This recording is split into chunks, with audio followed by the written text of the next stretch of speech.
अस्सलाम वालेकुम students, welcome to world of education. और आज आपको वर्ल्ड ऑफ एजुकेशन की इस वीडियो के अंदर ENG 101 का जो क्विज़ है उसको सॉल्व करवाने जा रहा हूँ। आई थिंक क्विज़ आपका ये 2 है, दूसरा क्विज़ मैंने सॉल्व किया, तो इंशाल्लाह आपको वो करवाने जा रहा हूँ। तो मेक श्योर कि आप ये मिड टर्म के हवाले से भी याद रखेंगे और वीडियो को कंप्लीट वॉच करें ताकि आपको तमाम चीज़ों की समझ आ सके। पहला क्वेश्चन हमारा ये, this beach is usually closed dash a rainy day. अच्छा, मैं आपको ना क्विज स्टार्ट करने से पहले एक चीज़ मजीद डिक्लेयर कर दूं कि मैंने आपको प्रिपरेशन वीडियो ऑलरेडी पार्ट्स की फॉर्म में करवा दी है। लिंक आपको डिस्क्रिप्शन में मिल जाएगा, ज़रूर देखिएगा, इंशाल्लाह बहुत सारा फ़ायदा आपका वहाँ से हो जाएगा। इसके अलावा अगर आप चैनल पर न्यू हो तो प्लीज़ सब्सक्राइब जरूर कीजिएगा। आपको मिड टर्म की तैयारी इंशाल्लाह मैं आपको चैनल पर जो है वो करवाऊँगा और करंटली पेपर भी आपके साथ जो है वो शेयर कर दूँगा। देखिए जी, जो बीच होती है यूजुअली क्लोज होगा, आपने यहाँ पे कंप्लीट करना है या वर्ड को इस्तेमाल करते हुए यहाँ पे एप्रोप्रिएट वर्ड कौन सा है। तो this beach is usually closed on a rainy day. अब पहला वर्ड आप देखिए, तो पहला वर्ड क्या आपको नज़र आ रहा है यहाँ पे। पहला ऑप्शन हमारे पास यहाँ पे है जी एट। एट हमेशा टाइम के साथ इस्तेमाल होता है, दिस मीन कि ये नहीं आएगा। अब देखिए इन का मतलब है मैं या मे, ठीक है। तो this beach is usually close, ये जो बीच है आमतौर पर बंद होता है इन आ रेनी डे। रेनी डे में, तो मे नहीं हो सकता, ठीक है। अब वाइल, वाइल का जब के। अब ऑन जो है इसका करेक्ट ऑप्शन होगा ऑन आ रेनी डे, कि रेनी डे पर जो है ये क्विज बंद, ये जो बीच होगा ये यूजुअली क्लोज होता है। तो ऑन जो होगा इसका करेक्ट ऑप्शन यहाँ पे कंसिडर किया जाएगा कि this beach is usually close on a rainy day, कि रेनी डे पर ये जो क्विज या ये जो सॉरी बीच है, क्विज कह रहा हूँ बार बार, ये जो बीच है ये यूजुअली क्लोज होगा। तो यहाँ पर इसका जो करेक्ट ऑप्शन होगा दैट इज कॉल्ड ऑन। अच्छा, आगे देखें, as much as she wanted to listen the both speakers she could not because the talks were concurrent। ये एक स्टेटमेंट है, इसमें समझाने वाला कोई काम नहीं है, लेकिन ये स्टेटमेंट आपने एज इट इज़ याद रखनी है। पेपर में ये आपसे एज इट इज़ ही पूछी जाएगी, आपके क्विज में भी अगर आएगी तो ये एज इट इज़ ही रिपीट होगी। तो इसका जो करेक्ट ऑप्शन होगा डेट इज कॉल्ड कंकरेंट। मेरे पास इसका प्रूफ भी मौजूद है, मैं आपको हैंडआउट्स के अंदर से इसका प्रूफ भी एक दफ़ा दिखा देता हूँ। तो अच्छा, हैंडआउट्स से तो नहीं है, लेकिन मुझे ये इसका गूगल से मिला हुआ है, तो गूगल से मैंने स्क्रीनशॉट लिया हुआ है कि as much as she wanted to listen the both speakers she could not because the talk were concurrent. इनकी जो टॉक थी वो कंकरेंट थी। अच्छा, ये ना आपके पिछली दफ़ा मिड टर्म में आया हुआ है जहाँ से मैंने ये क्विज उठाया हुआ है, तो ये आपने मिड टर्म के वाले से याद रखना है कि मिड टर्म के वाले से ये बहुत इंपॉर्टेंट है। और मैंने 12 दफ़ा आपको अपनी वीडियोज़ में ये बताया हुआ है कि मिड टर्म के वाले से इन क्विज़ को याद रखा करें, ये आपके लिए क्विज़ ज़्यादा इंपॉर्टेंट होते हैं। अच्छा, आगे देखते हैं, तो which one of these means a useless person. जो यूजलेस पर्सन है इनमें से कौन सा हो सकता है। तो यूजलेस पर्सन का मतलब है वो बंदा जो कोई काम काज का ना हो। तो अब जो यूजलेस है ना, ये मैंने आपके हैंडआउट्स में ढूंढने की कोशिश की थी लेकिन मुझे नहीं मिला। मैं एक दफ़ा दोबारा आपको हैंडआउट्स दिखा देता हूँ ताकि आप कुछ तरह से मजीद वहाँ से भी क्लियर करवाया जा सके। तो ये आपके हैंडआउट्स हैं, यहाँ पे मैंने बहुत ढूंढने की कोशिश की लेकिन मुझे ये नहीं मिला। ये एक कंसेप्चुअल टाइप क्वेश्चन है, तो सिंपल मैं आपको इसका मतलब समझा देता हूँ। तो इसका मतलब ये है कि इसमें से कौन सा ऐसा ऑप्शन होगा जो यूजलेस है। तो देखिए डेड वुड, यानी ये नहीं हो सकता कि डेड वुड, यानी डेड तो है लेकिन वुड नहीं डेड हो सकती है। यानी आपकी जो लकड़ी है ना, अगर वो ख़त्म भी हो जाए तो आप कोयले की फॉर्म में इसको इस्तेमाल कर सकते हैं। कोयले की फॉर्म के अलावा उसको जलाने के इस्तेमाल कर सकते हैं। डेड वेट, वेट कभी डेड नहीं होता। डेड हीट, हीट भी कभी जो है वो डेड नहीं होती। तो dead loss is the right option, कि डेड ख़त्म हो गया, लॉस खो दिया। तो दोनों यहाँ पर जो होगा वो एक इस एप्रोप्रिएट वर्ड्स हैं। दोनों का मतलब, ये दोनों की कन्फर्मेनिटी जो है वो यहाँ पर ये बता रही है आपको कि ये बेसिकली वो ऑप्शन है जिसकी मदद से आप ये कह सकते हैं कि this is something is useless person.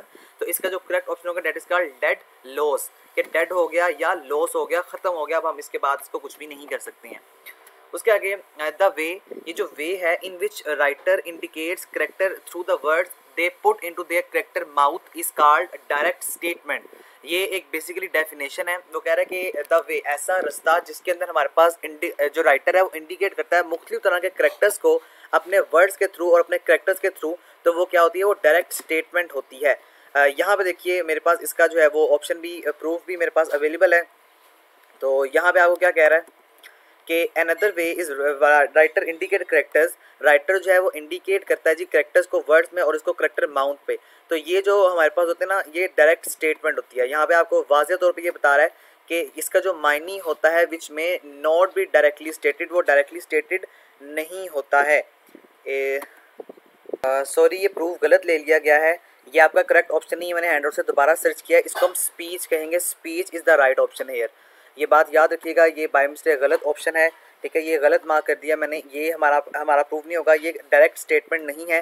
Direct statement इसका जवाब नहीं होगा, बल्कि ये स्पीच होगा। ठीक है, आपने इसको स्पीच मार्क करना है, ये डायरेक्ट स्टेटमेंट नहीं है, ये डेफिनेशन है जो कि स्पीच की फॉर्म में आएगी या बोलने के ज़िम्मे में आएगी। तो speech is the right option here. ये आपको बाय मिस्टेक गलत मार्क करवा दिया था, दोबारा रिपीट कर रहा हूँ, जिसका ऑप्शन जो है वो होगा स्पीच होगा, डायरेक्ट स्टेटमेंट नहीं होगा। कि ऐसा वे जिसमें राइटर इंडिकेट करता है करेक्टर्स को अपने वर्ड्स के थ्रू, अपने करेक्टर के थ्रू, तो वो स्पीच कहलाता है, वो बातचीत कहलाती है। ये इसको स्किप कर दें। अच्छा, आगे देखते हैं।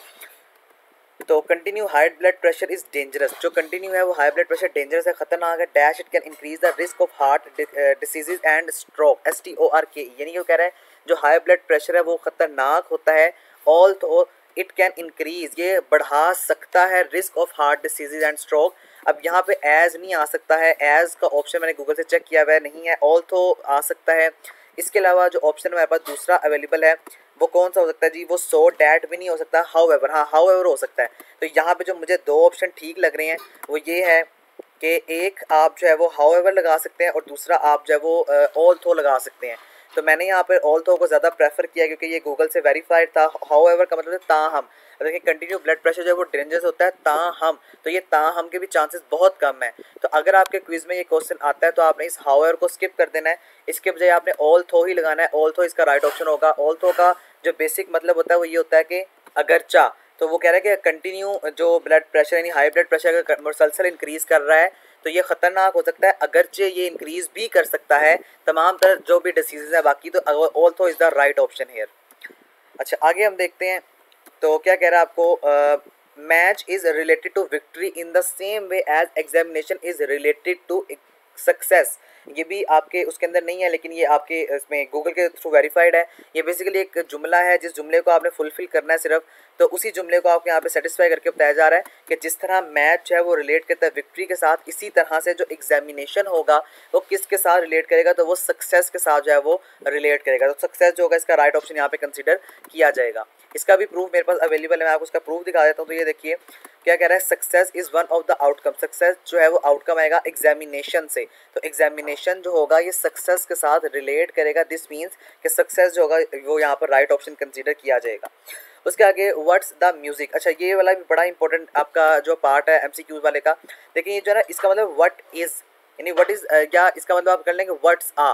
ये वाला आपको इंशाल्लाह जब मैं प्रिपरेशन करवाऊंगा उसके अंदर आपको बताया जाएगा कि यहाँ से MCQs बहुत ज़्यादा आते हैं। ये हैंडआउट्स के अंदर भी अवेलेबल होगा, मैं आपको वहाँ पर जो है वो अभी इसी वीडियो में क्लियर करता चलूँगा। लेकिन ये थोड़ा सा उससे हट के है, ये थोड़ा सा उससे वो वाला क्वेश्चन नहीं जो मैं आपको करवाना चाह रहा हूँ कि जिस तरह पेपर में आता होता है। वो कह रहे हैं व्हाट्स दिस म्यूजिक, क्या अच्छा म्यूजिक है ये, व्हाट्स अ म्यूजिक या व्हाट दिस म्यूजिक, कैसा ये म्यूजिक है, ये क्या म्यूजिक है, डू यू लाइक इट। तो यहाँ पे देखें आपको फ़ौरन जुमला आपके मुंह से आता है कि यहाँ पर जो इट का ऑप्शन होगा वो करेक्ट ऑप्शन कंसिडर किया जाएगा कि व्हाट्स दिस म्यूजिक, कैसा म्यूजिक है या क्या म्यूजिक है।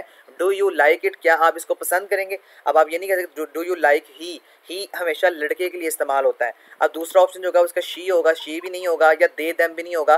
तो इसका जो करेक्ट ऑप्शन होगा डेट इज कॉल्ड इट। तो व्हाट्स दिस म्यूजिक, कैसा ये म्यूजिक है या क्या ये म्यूजिक है। डू यू लाइक इट, क्या आपको ये पसंद है। तो इट जो होगा यहाँ पर राइट ऑप्शन कंसिडर किया जाएगा।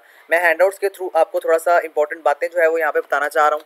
इस तरह का कॉन्सेप्ट आपने याद रखना है, इस तरह का कॉन्सेप्ट आपके पेपर में ज़्यादा पूछा जा रहा होता है। वो आप प्रिपरेशन वीडियो देखेंगे तो इंशाल्लाह आपको तमाम चीज़ों की जो है वो समझ में आ जाएगी कि कैसे हमने पेपर को जो है वो करना है।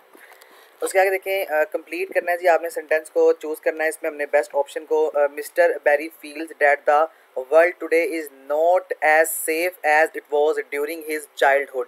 इसका जो करेक्ट ऑप्शन होगा that is called as safe as. ये भी बहुत इंपॉर्टेंट क्वेश्चन है, मिड टर्म में बहुत बार पूछा जा चुका है। सेफेस्ट नहीं हो सकता, सेफ भी नहीं हो सकता और टू सेफ नहीं होगा। तो इसका जो करेक्ट ऑप्शन होगा that is called as safe as.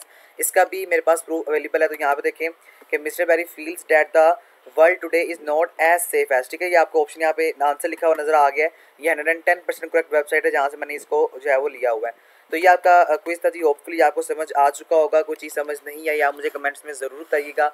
इंशाल्लाह एज सुन एज पॉसिबल आपके कमेंट का रिप्लाई करके आपका कॉन्सेप्ट जो है वो क्लियर कर दिया जाएगा। अगर आपको लगता है कि सर आपने हो सकता है कि ये आपने जो है वो फ़लाँ ऑप्शन गलत लगाया हुआ है या फ़लाँ का ये नहीं ये हो सकता है, तो आप बाकी स्टूडेंट्स के लिए कमेंट्स में ज़रूर मेंशन करें। इंसान हो, गलती हो सकती है, हमसे भी गलती हो जाती है। तो हरगिज़ मकसद ये नहीं होता कि हम आपको डीमोटिवेट करें या आप मुझे डीमोटिवेट कर रहे हैं, कोई मसला नहीं है। आप बेशक जो है वो ओवरऑल सारा ठीक है तो आप कह दें जी सर ओवरऑल इज़ ठीक, ओवरऑल इज़ करेक्ट या ओवरऑल ठीक है। और अगर थोड़ा सा भी आपको लगता है या थोड़ा सा भी अगर आप सस्पेक्टेड हैं तो आप एक दफ़ा हैंड आउट से अपने कंफर्म करें और मुझे भी बता दें ताकि मैं बाकी स्टूडेंट्स के लिए भी वो कमेंट्स में ज़रूर मेंशन कर दिया करूँ। इसके अलावा आपसे रिक्वेस्ट है कि प्लीज़ चैनल को सब्सक्राइब जरूर कीजिएगा। Thank you so much. अल्लाह हाफिज़।